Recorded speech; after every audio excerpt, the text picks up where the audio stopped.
Hi, this is Robert Polenic, the owner of Brutal Iron Gym. In today's video, I want to share a tip that I use to help me get more of a glute focus in my RDLs.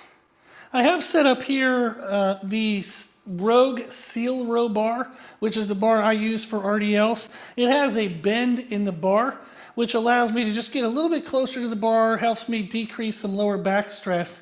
However, a regular bar for RDLs is totally fine. You're still going to get great work out of that. So this is just a little, fancy, but I like it. And then I also have here is the Mutant Metal Snapback Rollers. These are J-cups that work like a monolift in that when I pick up the weight, the J-cups snap back, hence the name, out of the way, and then I can just stay in place, do my RDLs, and then when I'm at the top of the last rep, I just lean into it a little bit and I can put the bar back in there. I like this because then I don't have to step back to do the RDLs. Again, this is all fancy stuff. In the earlier years of my training, I would have been totally fine to use regular J-cups, regular bar. But when you have the ability to do some fun, fancy stuff, why not? So that's the setup that I have. And none of this is necessary, but it's fun. Then the technique that I'm using today that does help me get more glute focus out of my RDLs is I'm actually wearing my Olympic lifting shoes, which have an elevated heel. This is abnormal. I don't think that you're going to typically hear people tell you to elevate your heel when you're doing an RDL. The most common reason is because for most people, that'll cause them to shift forward into their toes, and then that's going to cause them to have some lower back strain and pain, and it'll just be an uncomfortable position. The key with the Olympic lifting shoes is that I can still maintain heel pressure, but due to the lift in the heel, due to the ankle position, the shift that it gives me, I can actually focus on a little bit of a shorter range of motion and get more of my glutes involved. This is something that I don't give to like beginner clients because they're still learning the RDL movement, but I do use this technique for my more advanced clients who are working on glute aesthetics. So this is something we will play with. We'll do regular variation, and that'll help them work on their glutes and hamstrings.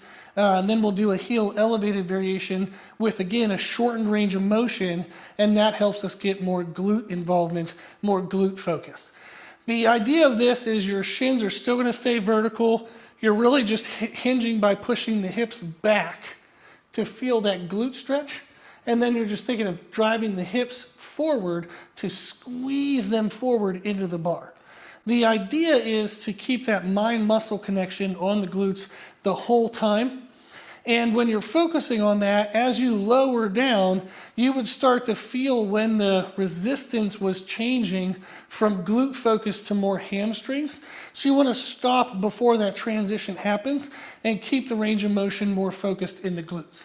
So this is a tip that you can use in your training. I would suggest first using flat shoes and just think of a shortened range of motion trying to feel your glutes. Then as you're able to do that, you can try elevated heel shoes to see what you think of in regards to the feeling that you get from doing the RDLs with the elevated heels. Start light, be safe, don't jack up your back and blame me. So take your time, start light, get a feel for it. But if you are struggling to feel your glutes and you're struggling to get, say, an isolative growth from your glutes, not your hamstrings, then this might be a good variation to try.